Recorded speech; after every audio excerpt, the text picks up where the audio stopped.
Assalamualaikum warahmatullahi wabarakatuh. Selamat sore pemirsa dimanapun berada. Mudah-mudahan kita semua senantiasa dalam keadaan sehat walafiat. Amin. Pemirsa, hari ini adalah hari bersejarah bagi bangsa Indonesia. Barusan tadi pagi segenap rakyat Indonesia sampai ke daerah merayakan ulang tahun yang ke-79. Dan secara nasional, Presiden Jokowi menggelar acara pengibaran bendera merah putih di Istana IKN. Kalau tidak salah itu tadi Pak Presiden Jokowi itu mengenakan pakaian adat Kustin namanya. Kustin. Dari Kutai, Kalimantan Timur. Sore ini saya bersama Bapak Laksamana Dr. Insinyur Eden Gunawan, MM, ASEAN Eng ya, IPU ya. Beliau Ketua Umum ICMI, Provinsi Banten. Dan beliau ini mantan tentara Angkatan Laut Bintang 1, luar biasa ini. Singkat kata, coba sharing, karena beliau ini bagaimanapun juga sudah ke beberapa daerah di Indonesia, bahkan di luar negeri. Geopolitiknya seperti apa nih? Untuk bisa memberikan wawasan kepada kita semua di acara ulang tahun Republik Indonesia. Assalamualaikum warahmatullahi wabarakatuh. Terima kasih Di Khotib Mansur atas undangannya ngopi di rumah beliau, karena ya hari ini 17 Agustus 2024 bertepatan dengan Hari Kemerdekaan Republik Indonesia, yang tentu saja tanggal yang paling bersejarah buat negara Kesatuan Republik Indonesia, untuk setiap warga negara yang merasa menjadi warga negara Indonesia tentunya bersatu padu ya. Ke depan ini kita harus bersatu, karena penting sekali supaya pembangunan ini berjalan sesuai dengan arahnya ya. Kan ada beberapa tahapan yang harus dicapai gitu. Kalau kan ada repelita, nah sekarang kan 2030 untuk menjadi mulai menjadi negara maju. Nah, 2045 nanti menjadi negara dengan Indonesia emas. Ya, untuk mencapai ke sana ya harus sama-sama kompak. Tidak ada yang saling mengalahkan, tidak ada yang saling membuli. Nah, situasi ini kan akan menghentikan progres pertumbuhan ekonomi untuk mencapai tujuan tersebut. Untuk akhirnya kan untuk kesejahteraan masyarakat, ya, adil dan makmur dan sebagainya sesuai dengan national interest. Ya, geopolitik di kita kan dipengaruhi oleh global, ya, dunia global. Artinya walaupun Indonesia di ujung, katakan dimanapun tempatnya, ya, suatu negara memiliki posisi strategis dimanapun, itu kalau kebijakan globalnya yang akan mengikuti itu gitu ya. Jadi sekarang Amerika sebagai pemimpin global gitu ya. Dulu ada bipolar, multipolar, teori-teori itu. Sekarang sudah mulai nih ada bipolar, tripolar. Sudah ada kelihatan ada blocking lagi ya. Nah, Indonesia tetap di tengah sebagai negara non-aligned yang tidak memihak kemana-mana, non-blok. Ya, non-blok. Jadi posisi non-blok juga harus memiliki kekuatan. Ya, kekuatan itu yang akan dipakai untuk tujuan nasional kita kan bukan salah satu. Yang ketiga itu kan untuk menciptakan perdamaian dunia abadi ya. Nah, disitulah peran Indonesia ingin menciptakan perdamaian dunia yang abadi kan gitu ya. Nah, tapi untuk mendamaikan dunia nggak punya kekuatan, mana bisa gitu kan. Sehingga kita harus memposisikan sendiri untuk mencapai negara maju dulu. Negara maju itu semuanya maju, pertahanannya maju, kekuatannya, teknologi semua kita ikut maju menguasai. Artinya diperhitungkan lah. Nah kalau tidak dalam posisi itu agak sulit ya. Sekarang kan kita dalam pergaulan internasional memainkan peran penting memang ya. Karena posisi kita masuk G20. Yang kedua, Indonesia kan dengan penduduk ketiga terbesar kan ya, keempat terbesar. Ini juga diperhitungkan. Luasnya juga cukup luas ya. Dari ujung sampai ujung 5.000 kilometer luas pantai kita sampai 15.000. Jadi dari ujung kalau di peta kita dengan Australia, dari ujung ke ujung Australia tuh lebih malah lebih panjang kita. Kalau atau dari Eropa itu dari Turki ke London itu ya, Sabang sampai Merauke itu sejauh itu. Jadi Sabang sampai Merauke. Ya, itu sama dengan kira-kira dari Turki ke London. Ya, berarti kan Eropa segala macam. Kalau dengan Amerika dari ujung ke ujung ya, dari LA ke New York gitu ya. Jadi besar, negara kita besar, penduduknya besar. Ya. Syarat negara itu kan ada penduduknya besar. Ada tanah, lahan, atau cukup besar juga kita kan. Walaupun masih posisinya di atas 10 ya. Tapi negara kita negara besar. Kita itu luasnya setengah daripada ASEAN. Penduduknya juga hampir setengah dari ASEAN. Jadi ASEAN itu setengahnya dari katakan 11 negara. 10 negara itu dibandingkan kita ya sama gitu. Jadi harusnya kekayaannya juga ya 5 kali lipat sama dengan ASEAN gitu ya. Sama ya rata-ratanya kalau dirata-ratakan. Mungkin kita harus lebih daripada negara-negara sebelahnya. Singapura kecil tapi pertumbuhan ekonomi bagus ya, dia punya ekonomi bagus, income per kapita yang tinggi. Nah, kita harusnya bisa memanfaatkan itu. Tapi rupanya kan kita tidak bisa. Karena ada pengaruh global secara politik, ya ada juga nanti kan geopolitik, tapi juga ekonomi politik. Ekonomi politik itu ya ekonomi mempengaruhi politik atau politik ekonomi timbal balik gitu ya. Ketika kita tidak memiliki kekuatan di ekonomi, bermain politiknya juga susah gitu ya. Ya untuk kalau sudah dalam posisi politiknya bagus, berarti ekonomi harus tingkatkan lagi. Kemudian di dunia polisi dunia kan tetap Amerika ya. Dia punya 7 armada dan menguasai dunia karena ada salah satu teori Atemahan itu kalau ingin menguasai dunia kuasai lautan. Kalau ingin menguasai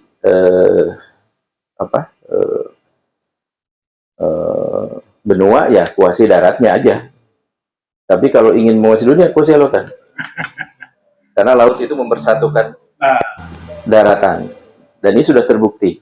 Amerika, ya, zaman dulu Inggris, Spanyol, mereka armada-armadanya kuat, bergerak ke seluruh dunia menguasai dunia. Itu posisinya. Nah sekarang di ASEAN juga kita mulai agak leading lagi gitu ya. Dan di negara kita ini juga sekarang sudah mulai ada arah pertumbuhan ya. Hanya saja memang masalah politik dalam negerinya yang harus kita perbaiki. Tentu politik dalam negeri ini juga sangat dipengaruhi oleh keadaan global maupun regional ya. Artinya global secara dunia, regional mungkin pertumbuhan Cina yang sangat pesat, sangat berpengaruh terhadap ekonomi politik kawasan Asia ya, termasuk Asia Tenggara dan Indonesia. Itu gambaran geopolitiknya. Jadi kita dipengaruhi oleh global, regional, dan nasional. Keadaan di dalamnya seperti apa? Nah itu tentu banyak pakar yang harus menjelaskan. Ya. Kalau ditinjau dari aspek geografi, posisi geografi, yang menarik sekarang ada perpindahan ibu kota ya, dari Jakarta ke IKN. Ya. Kalau yang saya perhatikan memang perhatiannya hanya pada posisi geografis. Di sana itu diperkirakan di titik nol ya. Jadi kalau di ujung-ujung utara selatan, jika diambil garis lurus di tengah-tengahnya kira-kira di situ. Itu pun mungkin nggak tepat sekali lah. Tapi karena luas, ya dianggap tepat. Ya. Nah, kalau hanya dari aspek geografis saja mungkin ya benar gitu. Masalahnya kan kehidupan kita tidak hanya geografis, ya, ekonomi, politik, sosial, budaya, ya, evolusi tersebut, astagrata dan trigrata, ya, dan geografis. Terus ada demografis. Nah, kan penduduknya lebih banyak di Jawa gitu kan? Kenapa kok seperti itu? Atau mungkin IKN juga begitu kali ya, supaya merata. Ya bisa aja kan, dengan pandangan bahwa kalau ada keramaian di sana, ada gula, ada semut gitu. Kalau posisi ibu kota dipindah ke sana, itu bisa jadi nanti secara bertahap akan bergerak ya. Tapi berdasarkan perkembangan yang telah memutuskan menempatkan ibu kota di satu tempat, Putrajaya atau Canberra di Australia atau beberapa negara yang lainnya, itu memang pertumbuhannya tidak begitu cepat karena hanya memisahkan urusan pemerintahan dan hubungan luar negeri gitu ya. Bisnisnya ya hanya di situ aja gitu. Canberra itu agak lambat juga, udah berapa ratus tahun ya. Putrajaya kalau lihat ke sana juga kan karena ditetapkan sebagai pusat pemerintahannya agak sulit kan. Yang bikin ramai kan pusat bisnis sebetulnya. Gambaran tentang geopolitik, dan kita memang mudah-mudahan di usia ulang tahun Republik Indonesia yang ke-79 ini, dan nanti pemerintah juga sedang menargetkan satu abad ya, satu abad Indonesia merdeka di tahun 2045. Mudah-mudahan kita sudah menjadi negara maju ya, mudah-mudahan ya.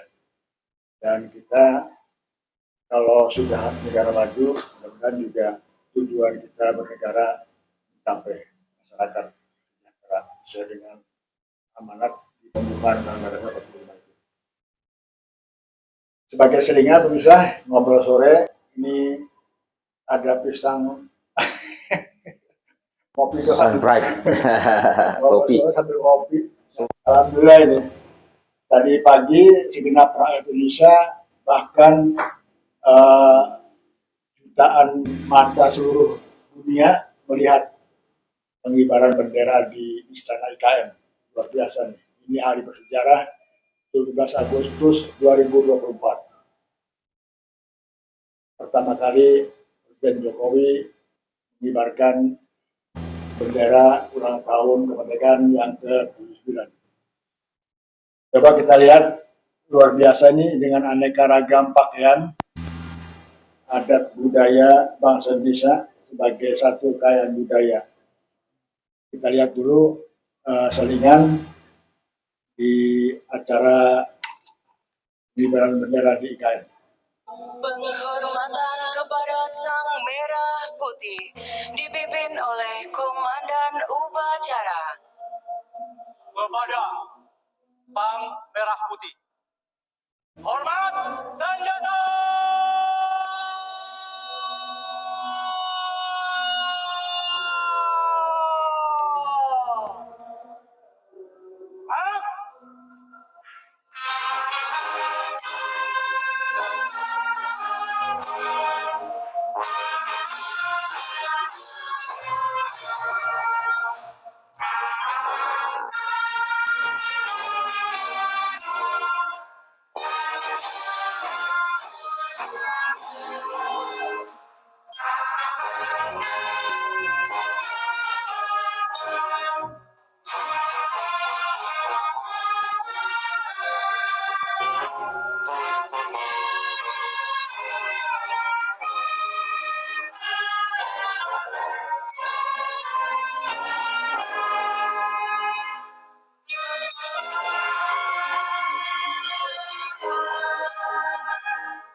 Tegak senjata.